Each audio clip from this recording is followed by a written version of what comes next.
আপনার তো মনে আছে নিশ্চয়ই একটা টক শোতে আপনাকে আমি দোয়া করেছিলাম যে আপনি যেন প্রধানমন্ত্রী হন। হচ্ছেন কবে? আমি জানি আপনি কেন এই প্রসঙ্গটা তুলেছেন, সেটার একটা ব্যাখ্যা আমি দেই। দেখুন, পৃথিবীর যেই দেশেই আপনি রাজনীতির সঙ্গে যুক্ত হন না কেন, আপনার লক্ষ্য থাকবে আপনি একদম টপে প্রধানমন্ত্রী বা সরকার প্রধানের দায়িত্বে যাবেন।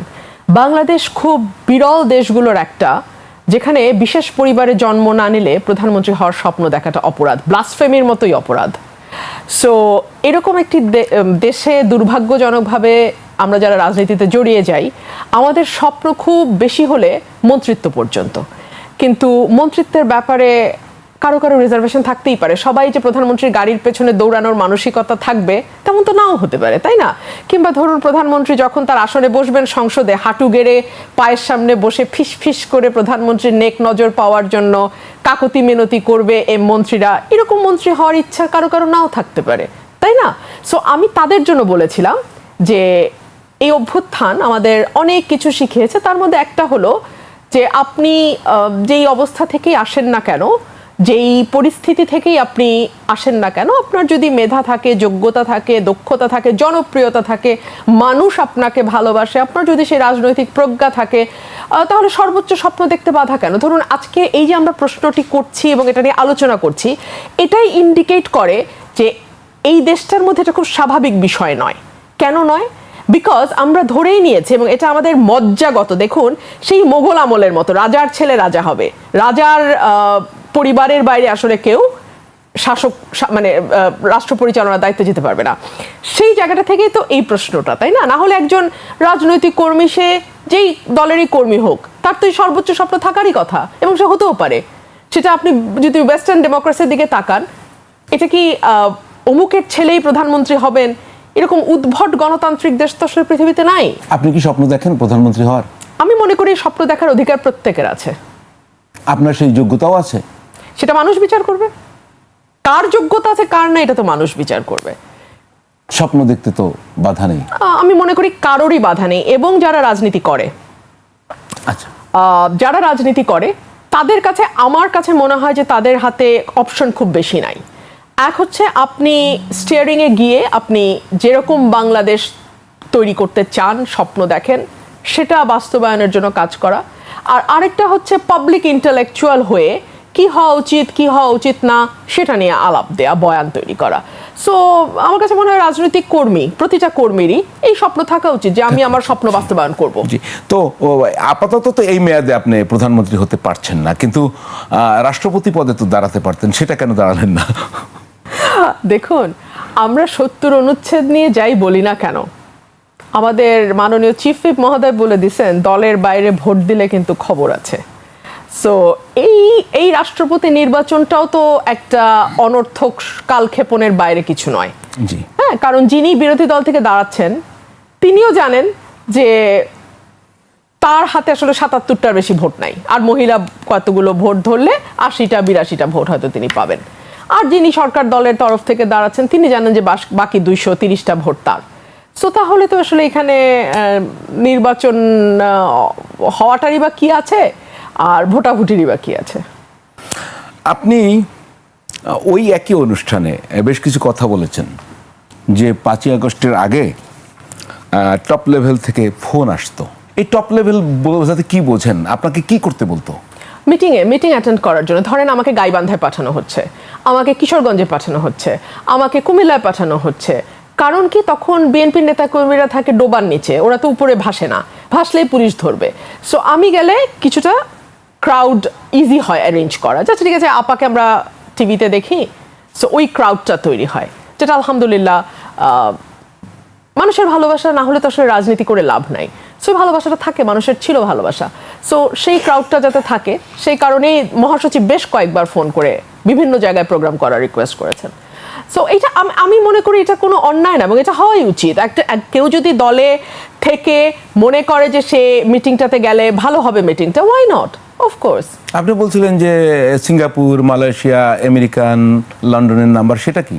সেটা হচ্ছে আমাদের বড় বড় নেতাদের ফোন নাম্বার। এটা তো আমি ক্লিয়ার করেই বলেছি, আমি তো আসলে আনক্লিয়ার কথা বলি না, আমি তো অস্বচ্ছ কথা বলি না। আমি বলেছি যে বড় বড় নেতাদের দেশি নাম্বার তো ছিল না ভাই। কেউ আমেরিকার, কেউ সিঙ্গাপুর, কেউ ব্যাংককের নাম্বার ব্যবহার করতেন। এবং কেন করতেন? যাতে এক হচ্ছে তাদের সাধারণ কর্মীরা তাদের বিপদে ট্রেস করতে না পারে, কথায় কথায় নেতাদের কাছে আশ্রয় চাইতে না পারে, কর্মীদের সাথে তাদের সকল সমস্যার মধ্যে নেতারা জড়াইতে চাইতেন না, এক। আর দুই হচ্ছে সরকার যাতে তাদেরকে সহজে ট্রেস করতে না পারে। এই তো কারণ। তো আপনি তো এখন বিএনপিতে নাই, তো বিএনপিতে ফিরে যাবেন না আওয়ামী লীগের নাকি গুপ্ত? আপনি আপনি নাকি আওয়ামী লীগের জন্য বয়ান তৈরি করেন, আপনি আওয়ামী লীগের পক্ষে কাজ করেন, আওয়ামী লীগের গুপ্ত? তো আপনি কি আওয়ামী লীগের গুপ্ত না জামায়াতের গুপ্ত?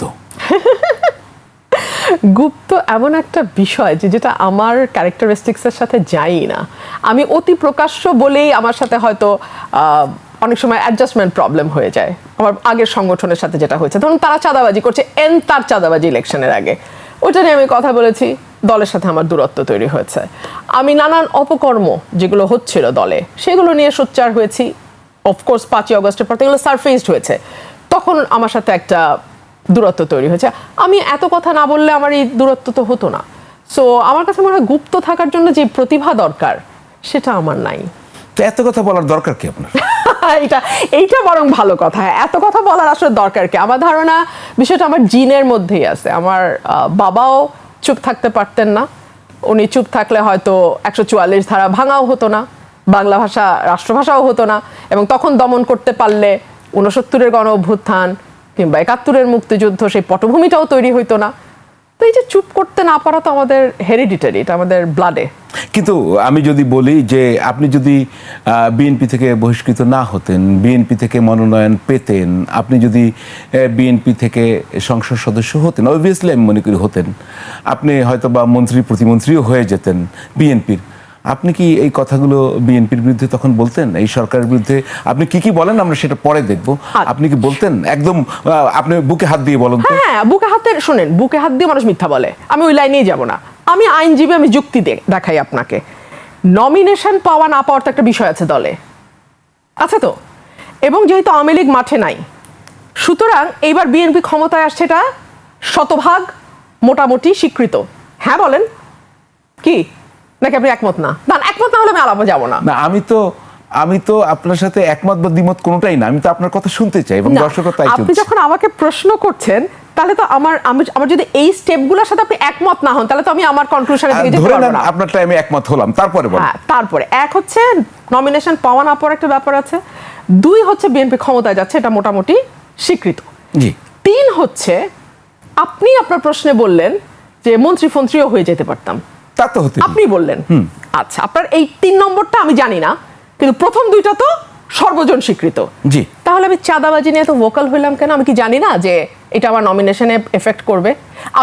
আমাকে কি প্রশ্ন করা হয় নাই যে আপনি যেভাবে বলছেন? তখন আমি এই আপনার আজকে যেরকম ওপেন শো সবাই দেখছে, সেই দিনও খুব সম্ভবত বাংলা ভিশনে আমি বলেছিলাম ধান নেন শীষ না দিলে হাসে করব।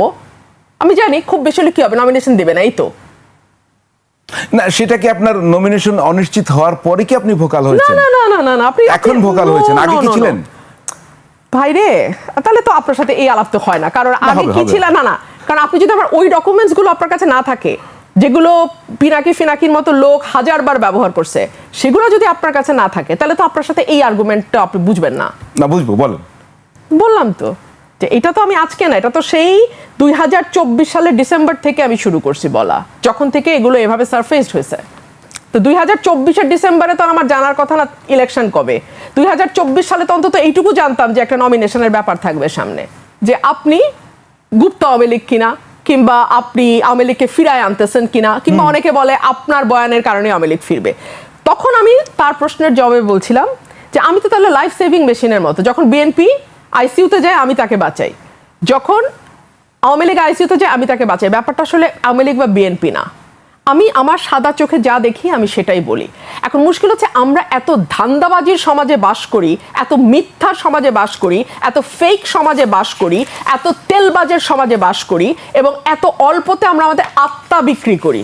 জি, আমি খুব বুঝে শুনে খুব শক্ত একটা শব্দ বলেছি, আমরা আত্মা বিক্রি করি খুব সস্তায়। সেই কারণে আমাদের ভূমিকা বা আমার মতন মানুষের ভূমিকা আপনাদেরকে সবসময় এক ধরনের ডিলেমার মধ্যে ফেলে, এবং সেটা ফেলতে গিয়ে আপনারা কখনো বলেন আমি গুপ্ত, কখনো বলেন আমি সুপ্ত, কখনো বলেন আমি এই দল, আমি ওই। ভাই, আমি কোনো দলের না। আমি বাংলাদেশের মানুষ যা বলে, অসংখ্য মানুষ, কোটি কোটি মানুষ যা বলে, সেই কথাগুলো আমি এখানে বলি।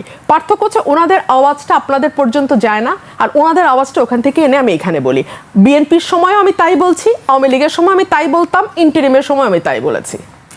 কেউ কেউ বলছেন যে আপনার রাজনৈতিক একটি পরিবর্তন হতেও পারে, এখনো তো স্বতন্ত্র, সেটি কখনো আওয়ামী লীগের দিকে হতে পারে।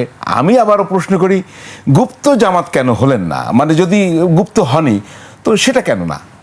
আমি তো গুপ্ত বলে স্বীকারই করছি না। এখন জামাত না কেন, আওয়ামী লীগ না কেন, এই প্রশ্নই তো অবান্তর।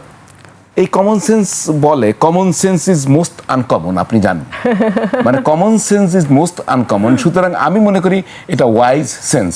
সেইটার কারণটা কি, মানে এটা কীভাবে কেন মনে করেন?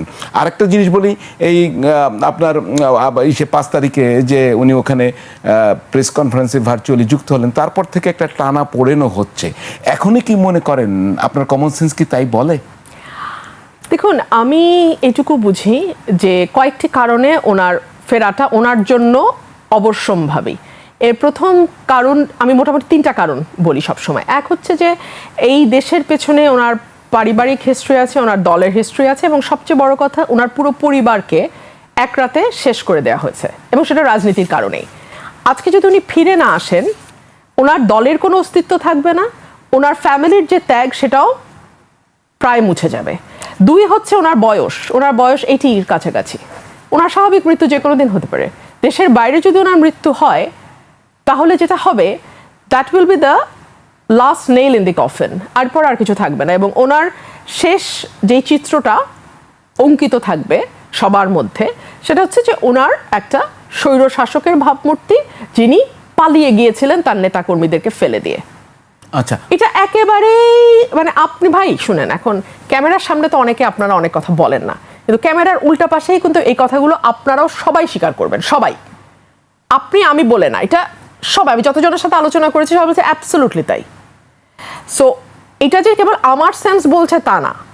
আমি যখন নন পলিটিক্যাল পার্সনের সঙ্গে আলাপ করি, আমার কলিগরা আছেন, আমার ফ্রেন্ডসরা আছে, তারা ম্যাক্সিমামই নন পলিটিক্যাল। প্রতিদিন সকালে আমি কোর্টে যাই, আমার পাশে অনেক লয়াররা বসেন, সামনে পেছনে অনেক লয়াররা বসেন, দেশ নিয়ে আলোচনা হয়, আলাপ হয়। ওনারা যখন প্রশ্ন করেন, আমি যখন প্রশ্ন করি, ওনারা সবাই বলেন যে হ্যাঁ, মানে আমাদের কমন সেন্স তো তাই বলে। জি, তো একটা এই সংক্রান্ত একটাই প্রশ্ন। ওনার তো বাংলাদেশের আদালত, ট্রাইব্যুনালে মৃত্যুর আদেশ হয়েছে, ফাঁসির দণ্ড হয়েছে। তো একজন লোক যদি জানে যে দেশে আসলে ওনার ফাঁসি কার্যকর হবে, তো দেশে আসলে তো ফাঁসি কার্যকর হবে, উনি কেন আসবেন? দেখুন, it's a complicated political situation. ফাঁসি কার্যকর হবে আপনি মানে এভাবে আমরা আসলে বলতে পারি না, কারণ প্রিসিডেন্স আছে, এবং আমি দেখলাম সরকার তরফের আইনজীবীও বোধহয় একই কথা বলেছেন যে ওনাকে for the greater interest of justice তাকে ট্রায়াল ফেস করতে দেয়া হবে। তো এই যে গ্রেটার ইন্টারেস্ট অফ জাস্টিস, সেটার একটা ভূমিকা আছে, 1, আন্তর্জাতিক একটা ভূমিকা আছে, 2, 3 হচ্ছে আওয়ামী লীগ বড় দল, সুতরাং তাদের দলেরও একটা চাপ থাকবে। সো মানে এটা তো আর আসলে কুদ্দুস বা রহিম না যে আপনি ধরলেন আর ফাঁসি দিলেন। হ্যাঁ, কারণ আমি আমার আইন অঙ্গনের 25 বছরের অভিজ্ঞতায় আমি দেখেছি যে বাংলাদেশের মতন দেশে কুদ্দুস আর রহিমের বিচার যেভাবে হয়, আপনার বিচার সেভাবে হবে না, হয় না। হ্যাঁ, সো সুতরাং এখানে আপনি যদি তাকে XYZ হিসেবে ধরে নিয়ে কথা বলেন, তাহলে সেটা একরকম, কিন্তু বিষয়টা তো এরকম না। আর ট্রাইব্যুনালের নিজেরই প্রেসিডেন্স আছে।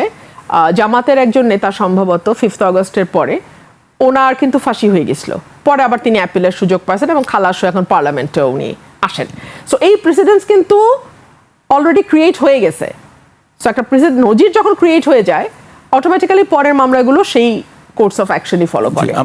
ভুতুরে বিলের মতো ভুতুরে কথাবার্তা হয়, আমরা সেটা বাদ দিলাম, এই 2 বছর দিয়ে শুরু করি। আপনি যে অগ্রাধিকারগুলোর কথা একটু আগে বললেন, সেখানে বিদ্যুৎ এবং জ্বালানির কথা স্পেসিফিক্যালি বলা আছে।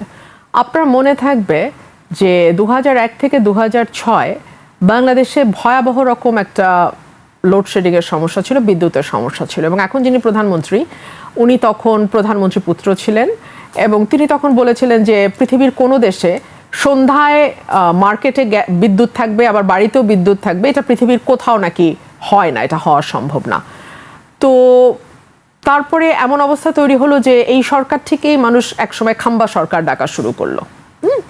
সো তারপরে আমরা দেখলাম আওয়ামী লীগ যখন 2008-এ ক্ষমতা মানে নির্বাচন হলো 9-এ তারা ক্ষমতায় গেল, তারপরে দেখলাম যে অনেকগুলো দ্রুত পদক্ষেপ তারা নিল এবং বাংলাদেশে বিদ্যুৎ উৎপাদন সক্ষমতা 33,000 মেগাওয়াটে গিয়ে পৌঁছালো, যদিও আমাদের প্রয়োজন 18,000 মেগাওয়াট সর্বোচ্চ। এখন আমার প্রশ্ন হচ্ছে যে যদি 33,000 মেগাওয়াটে গিয়ে আমাদের সক্ষমতা থাকে, তাহলে মাত্র 18,000 মেগাওয়াট আমরা কেন দিতে পারছি না? তার মূল কারণ হিসেবে সরকার যেটা বলছে সেটা হচ্ছে গ্যাসের সংকট, কয়লার সংকট, অর্থাৎ জ্বালানি সংকট। তো অবধারিতভাবে এই প্রশ্ন তো চলে আসে যে একসময় বিএনপি সরকার বলেছিল যে বাংলাদেশ গ্যাসের উপর ভাসছে। বিএনপি সরকার বলেছিল গ্যাস বেশি দিন নিচে থাকলে নাকি পচেও যায়। তো সেই সরকারই যখন আরেকবার ক্ষমতায় আসলো, তারা এখন বলছে গ্যাসের সংকট, বিদ্যুতের কয়লার সংকট, সব মানলাম।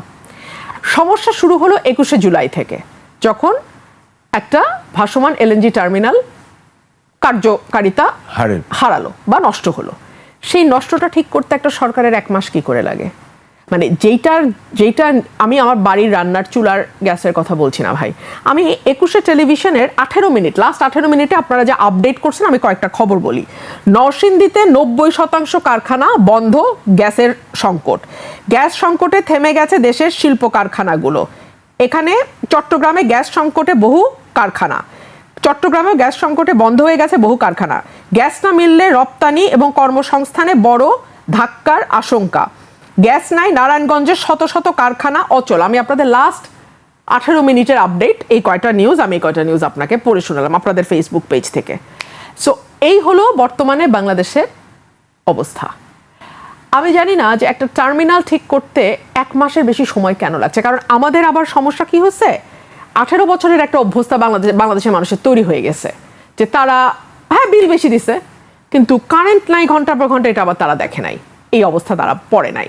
বা কারখানাগুলো বন্ধ হয়ে যাচ্ছে একটার পর একটা, কারণ গ্যাস সাপ্লাই নাই। হ্যাঁ, গ্যাসের সাপ্লাইয়ের সমস্যা ছিল, কিন্তু এইরকম ভয়াবহ সমস্যা। এবং এখন যেটা বলা হচ্ছে সেটা সব লং টার্ম প্ল্যান। কীরকম লং টার্ম প্ল্যান? সেটা হচ্ছে আপনি কূপ খনন করবেন, আপনি গ্যাস অনুসন্ধান করবেন বাংলাদেশের মাটিতে, তারপরে গ্যাস দিবেন, কিংবা আপনি সৌর বিদ্যুতের দিকে যাবেন। সো এগুলো তো লং টার্ম। তার মানে কি আপনি বলতে চাচ্ছেন যে 2 বছর যদি গ্যাসের এই হাল থাকে, বাংলাদেশে কি কোনো কারখানা আদৌ থাকবে? মানে একটা কথার সাথে তো আরেকটা কথার আমি কোনো সামঞ্জস্য পাচ্ছি না। মানে তার হাতে কিছু আছে? সরকার কি করবে এটা যদি আমি জানতাম, তাহলে তো আমারই সরকারের ওখানে গিয়ে বসার কথা, এবং যে 6 লক্ষ কোটি টাকা দিয়ে সরকার পোষা হয় সেখান থেকে আমারও থাকার কথা হিসা। আমি তো সরকারে নাই। এগুলো বুঝেই আপনি পাগল হয়ে ক্ষমতায় গেছেন। আপনি কি জানতেন না যে গ্যাসের অনুসন্ধান হয় নাই গত 20 বছরে? আপনি কি জানতেন না বাপেক্সকে শক্তিশালী করা হয় নাই? আপনি কি জানেন না যে ভোলায় গ্যাস আছে? আপনি ভোলার থেকে টার্মিনাল দিয়ে তৈরি করে গ্যাস আনেন না কেন? না, প্রধানমন্ত্রী তো বলেছে যদি ভালো প্রস্তাব দেয় সেটা গ্রহণ করবে, এবং এটা হাসনাতের বিষয়। হাসনাত নাকি একটি ভালো প্রস্তাবও দিয়েছেন। আপনার কোনো প্রস্তাব আছে কিনা তাই বলছি। না ভাই, আমরা আইনজীবী, আমরা ফ্রি অ্যাডভাইস বিতরণ করি না, এবং সেই যে অ্যাডভাইস শোনা হবে না, মানে ফ্রি তো ফ্রি, তার উপরে শোনাও হবে না, ওইসব অ্যাডভাইস আমরা দেই না। কিন্তু পার্লামেন্ট মেম্বার হিসেবে তো দিতে পারেন। ওটা পার্লামেন্টে গিয়ে দেবো। বাট জোকস অ্যাপার্ট, আপনি প্রথম বলেছেন দ্রব্যমূল্য বাজার নিয়ন্ত্রণ। জি।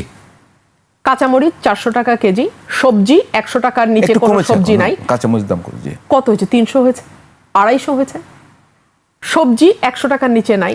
মুরগি, ডিমের বাজার, মজা হচ্ছে মুরগি মাছের দাম যখন বাড়ে তখন সবজিটা একটু দাঁড়ায়, আবার যখন সবজিটা বাড়ে তখন মুরগি মাছ একটু দাঁড়ায়। এখন এটার নাম যদি আপনি কমা বলেন, কারণ ব্যালেন্স তো হচ্ছে না, সবকিছুর দামের মধ্যে তো ব্যালেন্স না। মূল্যস্ফীতি 8% উপরে এখনো, মানে মূল্যস্ফীতিটাই বলছে যে 8% উপরে, খাদ্যদ্রব্যে সেটা 9% উপরে। আইন শৃঙ্খলা সিপিডি 100 দিনের একটা পরিসংখ্যান দিয়েছিল, যেটা আমি সংসদে বলছিলাম। You want me to repeat that? ওই 100 সাথে আরো 80 দিন যুক্ত হয়েছে। আপনি যে কোনো মানবাধিকার সংস্থার রিপোর্ট নিয়ে দেখেন। 2 হচ্ছে স্বাস্থ্য এবং কর্মসংস্থানের কথা আপনি বলেছেন। আমি স্বাস্থ্যমন্ত্রীকে দেখি বিভিন্ন সময় হাসপাতালগুলো উনি ভিজিট করেন, এবং বাথরুম ময়লা থাকলে অত্যন্ত বিরক্ত হন, বা মেঝে পরিষ্কার না থাকলে উনি রাগ করেন। আমরা গত 15 বছর মিঠু সিন্ডিকেটের কথা শুনেছিলাম। জি। আমরা গত 15 বছর লুটপাট স্বাস্থ্য খাতে মেশিন কেনার নামে কয়েক গুণ বেশি টাকা দিয়ে মেশিন আনার নামে, মেশিনগুলোকে দিনের পর দিন ব্যবহার না করে অকার্যকর করার মাধ্যমে এই লুটপাটের গুলো শুনেছিলাম। এগুলো নিয়ে কি আপনারা এখন পর্যন্ত এই সরকারের কোনো বাণী বা কোনো যেটাকে বলে রিপোর্ট দেখেছেন? আমি দেখি নাই। হাম নিয়ে সরকার তো কাজ করছে। হ্যাঁ, 900-র উপর বাচ্চা মারা যাওয়ার পরে, এবং সেই হাম নিয়ে যখন আমি কথা বলেছি, আপনারা সবাই দেখেছেন সেই কথার প্রেক্ষিতে কি কথা হয়েছে। সো কার্ডের ব্যাপার যদি আপনি বলেন, সরকার ফ্যামিলি কার্ড, কৃষক কার্ড এগুলো তো করছে আজকেও তো। হ্যাঁ, ওটা হচ্ছে যে ভালো উদ্যোগ, নিশ্চয়ই নিশ্চয়ই, কেন নয়। কিন্তু মুশকিল হচ্ছে বিধবা ভাতা, বয়স্ক ভাতা, প্রতিবন্ধী ভাতা, এগুলোকে যদি আপনি এখন কোনোটার নাম কৃষক কার্ড দেন, কোনোটার নাম ফ্যামিলি কার্ড দেন, কোনোটার নাম মহিলা কার্ড দেন, দিতে পারেন। তাহলে সমস্যাটি কোথায়? সরকারের মন্ত্রিসভা আছে, উপদেষ্টারা আছেন, সহকারী উপদেষ্টারা আছেন। আমরা যদি সর্বশেষ বলি, রাশেদের মতো বিদগ্ধ উপদেষ্টারাও সেখানে গিয়েছেন। রাশেদ আবার দুইজন, আপনি কার কথা বলছেন? রাশেদ মাহমুদ তিতুমির না, সর্বশেষ। আচ্ছা, রাশেদ যুগ গণ অধিকার পরিষদ ছিলেন বিএনপি পরে। মানে উপদেষ্টার পরিষদ তো আছে, মন্ত্রী পরিষদ তো আছে। তো সরকার ওয়ার্ক করতে পারছে না কেন? আপনার অবজারভেশন আর কি, বা সাকসেসফুলি পারছে না কেন, বা ব্যর্থতা আছে কিনা? এক হচ্ছে রাষ্ট্র পরিচালনার জন্য যিনি মূল স্টিয়ারিংয়ে থাকেন, তাকে সব বিষয় জানতে হবে, বিষয়টা তেমন নয়। কিন্তু কাকে দিয়ে কোন বিষয়টা হবে এটা তাকে জানতে হবে, এক। দুই হচ্ছে শহীদ রাষ্ট্রপতি জিয়াউর রহমান অত্যন্ত সফল হয়েছিলেন বিকজ তিনি প্রত্যেকটা ক্ষেত্রে কে কোন ক্ষেত্রে দক্ষতা আছে, মেধা আছে, সেই ক্ষেত্রে তিনি তাকে যুক্ত করেছেন। তিন হচ্ছে আমরা এর আগে যে অ্যাডভাইজার প্যানেল দেখেছিলাম ব্যাক ইন 2009, 10, 11, 12, হ্যাঁ, যে আওয়ামী লীগের শুরুর দিকটা, আপনি সেই অ্যাডভাইজার প্যানেলের সাথে এই অ্যাডভাইজার প্যানেল একটু চোখ বন্ধ করে আপনি চিন্তা করেন। আমি নাম বলবো না, কারণ আমি কাউকে বড় বা ছোট করার কিছু নাই এখানে। সো দুটা আপনার কিছু না, গুগল করে দেখেন কারা তখন অ্যাডভাইজার ছিল, কারা এখন অ্যাডভাইজার। সো এই বিষয়গুলো খুব পরিষ্কার হয়ে যাবে আপনাদের কাছে। না, গুগল করে তো দেখলাম, আপনি স্পষ্ট করে বলেন। না, ওই তো মানে এটা তো performance will speak for yourself. এখন যেই পারফরমেন্স আপনি দেখছেন সেটার কারণ, সেটার দায়িত্ব আসলে সবাইকে নিতে হবে, এটুকুই আমি বলবো। তো স্থানীয় সরকারে যদি একদম সবচেয়ে নিচের টায়ারে যদি শিক্ষাগত যোগ্যতা স্নাতক নিয়ে আসা হয়, তাহলে সেটা সংসদ সদস্য, সেটা মন্ত্রী, প্রধানমন্ত্রী, সেই পর্যন্ত যাওয়াটাই তো লজিক্যাল। মানে আপনি হঠাৎ কোন আউট অফ নোওয়্যার আপনি স্থানীয় সরকারে কেন স্নাতক চাচ্ছেন? তাতে কি হবে, লাভ হবে? যদি জাস্ট একটা রুল দিয়েছে, তো রুল হিয়ারিং এর পরে যদি রুল অ্যাবসলুট হয়ে যায়, হাইকোর্ট যদি মনে করে রুল অ্যাবসলুট করবে, তারা করতে পারে, তখন স্নাতকটা বাধ্যতামূলক হবে। এবং তখন যেটা হবে যে ডেফিনেটলি নির্বাচন কমিশন হয়তো অ্যাপিলে যাবে, এবং অ্যাপিলে গেলে কি হয় সেটা তো সময় বলবে। বাট আমার কাছে অ্যাপিল বা কোর্টের ব্যাপার না, আমি একজন রাজনৈতিক কর্মী হিসেবে মনে করি শিক্ষাগত যোগ্যতার একটা মিনিমাম লেভেল নির্ধারণ করে দেওয়া উচিত। জি, আপনি একদম আগে একটা কথা বললেন যে আমাদের প্রধানমন্ত্রীর ভারত সফর 2-3 দিন আগেও আমরা দুই দেশের সংবাদ মাধ্যমের খবর পাচ্ছিলাম যে হয়তোবা যাচ্ছেন, কিন্তু আজকে কিন্তু এটি স্পষ্ট হয়ে গেছে আমাদের দিক থেকেও। আমাদের পররাষ্ট্রমন্ত্রীর মুখপাত্র AKM শহীদুল করিম, তিনি বলছেন অনুকূল পরিবেশ তৈরি না হলে এটি সম্ভব না, মানে হচ্ছে না। উসমান হাদির মানে যারা মামলার আসামি তারা ওখানে গ্রেপ্তার হয়েছেন, এই শর্তগুলো খুব সামনে চলে আসছে। তো ওদিকে কিন্তু নাহিদ ইসলাম আবার কয়েকদিন আগে বলেছিলেন এনসিপির যে এগুলো একটা ডেট নির্ধারণ করতে হবে, যে শেখ হাসিনাকে কোন দিন ফেরত আনা হবে, এগুলো নির্ধারণ করার আগে কিন্তু যাওয়া যাবে না ভারতে। আবার আরেকজন এনসিপি নেতা বলছেন উনি যদি ভারতে যান এটি একটি জাতির প্রতি গাদ্দারি হবে। এই ভারত ইস্যুটা এখন কোন পর্যায়ে যাচ্ছে? মানে শেখ হাসিনাকে কি ফিরিয়ে আনা আদৌ সম্ভব হবে? যদি সম্ভব না হয় তো ভারতে যাওয়া হবে না। আমাদের কি আদৌ ভারতের সাথে যাওয়া যাওয়ার কোনো দরকার আছে? জি, আচ্ছা, আমি একটা বিষয় বুঝতে পারছি না। শেখ হাসিনা নিজে বলছেন উনি ডিসেম্বরে আসবেন, পারলে তার আগেই আসবেন। ভারতেও এই ব্যাপারে কিছু বলছে না। ভারত বলছে সম্ভবত যেটা বলেছে কয়েকদিন আগে, যেটা তার ইচ্ছা, ওনার ব্যাপার। সরকার আপ্রাণ চাইছে যে শেখ হাসিনাকে ফেরত আনতে, তাহলে মাঝখানে বাধাটা কোথায়? এক, উনিও আসতে চাইছেন, এনারাও আনতে চাইছেন, তাহলে বাধা কোথায়? বাধাটা কে দিল? সরকার ছায়ার সাথে যুদ্ধ করছে না? এক। দুই হচ্ছে শেখ হাসিনার কাছে যদি ভ্যালিড পাসপোর্ট থাকলে উনি যে কোনো দিন আসতে পারে। পাসপোর্ট যদি না থাকে ট্রাভেল পাস ইস্যু করবে। সরকারকে ট্রাভেল পাস ইস্যু করছে? উনি তো বলে দিয়েছেন উনি ডিসেম্বরে আসবে, তো সরকার ট্রাভেল পাস ইস্যু করে দেখ, তাহলে তো উনি যে কোনো দিন চলে আসতে পারে। তাহলে তো আর মানে একটা সরকারের সঙ্গে যুদ্ধ ঘোষণা করার কিছু নাই। কারণ এটা একজনের ব্যক্তির ব্যাপারে কথা হচ্ছে এবং সেই ব্যক্তি নিজেও আসতে চাচ্ছেন, সরকারও নাকি তাকে আনতে চাইছে। তো হয়ে গেল, অসুবিধা তো নাই। কিন্তু ইন্ডিয়ান এক্সপ্রেস ভারতীয় পত্রিকা, একটু পত্রিকার ব্যাকগ্রাউন্ডে আমরা দেখতে চাই। ওরা আজকে একটা নতুন খবর দিয়েছে, সেখানে বলছে যে ভারতীয় আদালত সিদ্ধান্ত নেবে। তো অনেক সময় দেখা যায় যে গভর্নমেন্ট কোর্টের কাছে একটা ওপিনিয়ন চাইতে পারে, হ্যাঁ, যে এটা সুপ্রিম কোর্ট কি মনে করে। বাট শেখ হাসিনার ইস্যুটা এত পলিটিক্যাল যে এখানে সুপ্রিম কোর্টের কাঁধে বন্দুক রাখবার প্রয়োজন আছে কিনা আমি ঠিক জানি না, এটা ভারত সরকার ভালো বুঝতে পারবে। একদম শেষ যে তাহলে বাংলাদেশ ভারত সম্পর্কটা কোন দিকে যাবে, মানে এই সম্পর্ক তো ইন্টারিম গভর্নমেন্টের সময় আমরা খুব খারাপ অবস্থায় দেখছি, আমরা এখন আরও খারাপ অবস্থায় যাবে। তো আমাদের সেই ডিপ্লোম্যাটিক জায়গাটা কিভাবে আমাদের প্রস্তুত হতে হবে, ধরেই নি ভারতের সাথে সম্পর্ক ভালো হবে না, তাহলে আমাদের কি করতে হবে? আমাদের তো এগিয়ে যেতে হবে। আমরা এই ব্যাপারে আমাদের জামাত আছে, এনসিপি আছে, তাদের সঙ্গে সরকার পরামর্শ করবে কি করা যায়।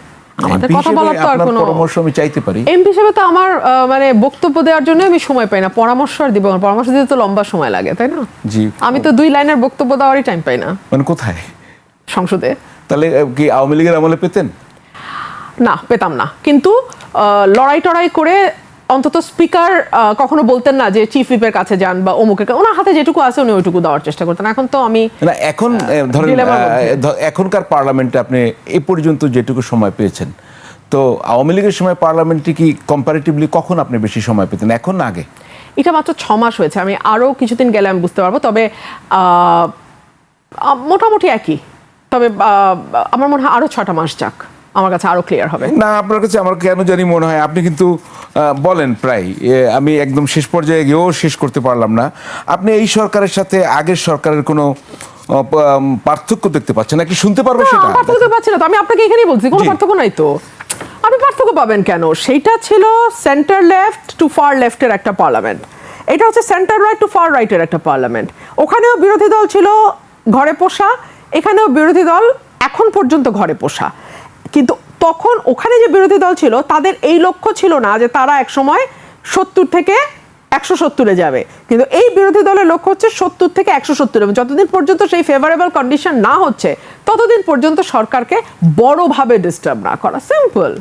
জি, আপনি তো বেশ উত্তেজিত হয়েও যান মাঝে মধ্যে, কিন্তু আমার খুব ভাবতে দেখতে কষ্ট হয়, একদা বিএনপির লোক আপনি এত বিএনপি বিরোধী কেন হলেন? মনে হয় যেন আমি যদি বলি ওই পার্লামেন্টে দেখতাম আমরা রুমিন ফারহানা কথা বলছে বিএনপি, এখন যদি পার্লামেন্টে দেখি এনটি বিএনপি কে কথা বলছে, রুমিন ফারহানা, একই অঙ্গে এত রূপ। আমার মনে হয় আমার রূপটা স্ট্যাটিক, আপনাদের রূপ পাল্টায় যায়। দেখুন, আপনাদের ধারণা এরকম যে কোন একটা দল যখন আপনি করবেন তখন আপনি সেই দলটার ভুল ত্রুটি সম্পর্কে একদম কথা বলতে পারবেন, এটা এক ধরনের দাসত্বমূলক মনোভাব আমাদের মধ্যে আছে। তো ওই যে আমি বললাম প্রধানমন্ত্রী গাড়ির পিছনে মন্ত্রী দৌড়াবে, বা প্রধানমন্ত্রী পার্লামেন্টের চেয়ারে বসলে হামাগুড়ি দিয়ে মাটির সাথে গিয়ে মিশে প্রধানমন্ত্রীর সাথে কথা বলবে, এটা আমি শেখ হাসিনার পার্লামেন্টেও দেখেছি, এটা আমি তারেক সাহেবের পার্লামেন্টেও দেখি। একেবারে হামাগুড়ি দিয়ে গিয়ে মন্ত্রী এমপিরা প্রধানমন্ত্রীর পা ধরে গিয়ে কথা বলে। বিনয় হতে পারে, হ্যাঁ, তো খুবই ভালো, মানে বিনয়টা আপনি আসলে কোন জায়গায় কতটুকু দেখাবেন, দুটো মানুষের মধ্যে বিনয় কোন পর্যায়ে যাবে আর আপনার সৃষ্টিকর্তার সামনের বিনয়টা কোন পর্যায়ে যাবে, দুটো যদি এক হয়ে যায় তাহলে বিপদ না? তো এনিহাও আমি আসলে আমার অবস্থান একই, তখনও আমি যে অন্যায় অবিচারের বিরুদ্ধে বলেছি এবং আপনাদের পত্রিকা রিপোর্ট ঘেটেই বলেছি, আমি এমন না যে নিজে মানে একেবারে নিজের পত্রিকা বের করে সরজমিনে তদন্ত করে বলছি না, আপনাদের এস্টাবলিশ নিউজ পেপারে যা বের হয় সেটার ভিত্তিতে বলছি। আজকে আমি যে রেফারেন্সগুলো দিলাম, এই যে 21 টেলিভিশন, আপনার চ্যানেলে বসে আপনার চ্যানেলের রেফারেন্স দিয়ে কথা বললাম। এখন এটা যদি এখন আপনি বলেন যে অমুকের বিপক্ষে গেল আপনি অমুকের পর, না, আমি কারো বিপক্ষে বা কারো পক্ষে না, আমি চারপাশে যা শুনি যা দেখি আমি তাই বলি।